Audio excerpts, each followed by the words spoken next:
Ya sé que no sois muy despiertos.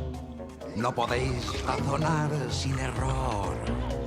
Oíd mi canción, muy atentos. No habrá un momento mejor. Esta vez vamos a adentrarnos en la parte más oscura de las historias de animación. Hoy vamos a hablar de los villanos y antagonistas que en muchas ocasiones han podido convertirse en personajes inolvidables. Y es que no vamos a ver el mismo tipo de villano en las películas de Disney que en las que son producidas por Estudio Ghibli.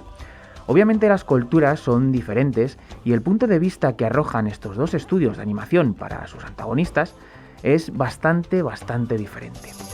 Para poder aclarar este tema y hacer que los que nos estéis escuchando seáis capaces de entender mejor por qué no es igual el personaje malo nipón que el occidental, me acompañan dos personas expertas en ambos estudios de animación. Al primero ya lo conocéis, pues estuvo conmigo en el primer mini podcast, Javier Muñoz, que basa sus estudios de doctorado en la productora de Miyazaki, Estudio Ghibli. Muy buenas, Javier. Hola, buenas, Cristian. Por otro lado, y para defender la empresa del ratón, hoy se ha pasado por aquí Natasha Lara, que está ya cerquita de terminar su libro sobre los diferentes arquetipos de personaje que encontramos en las historias de Disney. Muy buenas, Natasha. Muy buenas, Cristian. Bueno, antes de nada me gustaría daros las gracias a los dos por estar aquí y si no os parece mal, le lanzo una pregunta a Natasha para empezar este pequeño debate. Así que, ¿qué es lo que caracteriza a los villanos de Disney? Bueno, ¿qué es lo que les hace tan atrayentes? Bueno, pues la verdad es que he visto que has abierto el programa con la canción de Scar y ahí tienes uno de los motivos por lo que los villanos de Disney son tan llamativos, por su carisma. Es más, ya no solo el hecho de que canten les hace más atractivos e interesantes. Por ejemplo, si seguimos con Scar nos encontramos con que la propia Disney ya confirmó en 1994 que el aspecto de este león se basa en el ayatollah Khomeini, que en ese momento era uno de los principales enemigos de Estados Unidos y no olvidemos que al fin y al cabo Disney es una compañía americana. Entonces Disney adapta el aspecto de sus villanos a de enemigos públicos, ¿es lo que me quieres decir? No, que simplemente se trataba del caso de Scar. Pero en otras películas podemos ver que los villanos cobran más protagonismo que los propios héroes. Por ejemplo, en el caso de Hércules, en esta historia el dios del inframundo, Hades, es muchísimo más destacable y carismático que el propio Hércules. Con esto lo que quiero decir es que Disney ha sabido adaptar tanto el aspecto como el comportamiento de sus antagonistas para que puedan formar un personaje al que le puedas tener tanta rabia y algo de admiración a la vez. Creo que ese es el secreto de los villanos de este tipo de películas. Nos quedamos con que Disney hace villanos inolvidables porque sabe moldear muy bien su personalidad y su estética, pero en el caso de la animación japonesa y Estudio Ghibli, ¿qué es lo que me puedes contar, Javier? Bueno, creo que el caso de Ghibli es completamente diferente al de Disney. Es que en Ghibli vemos como en muchas de sus películas casi ni siquiera hay villano o conflicto.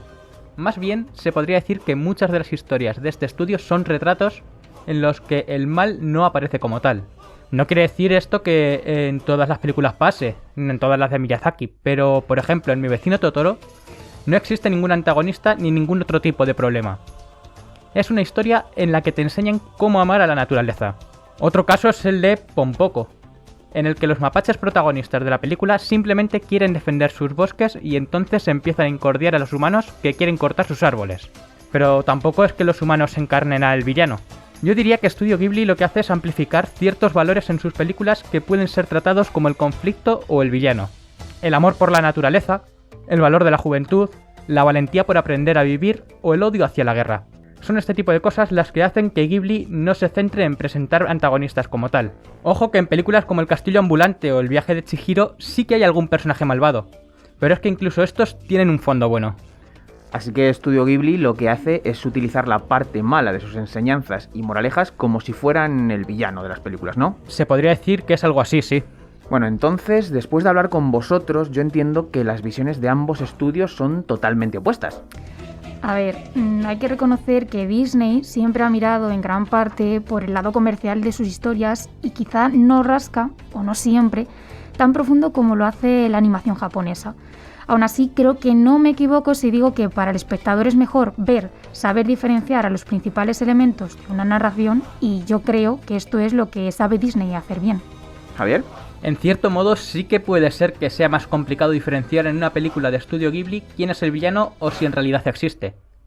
Pero creo que esa es la firme identidad de Ghibli, excavar en los sentimientos que se pueden sacar a la luz viendo una de sus películas.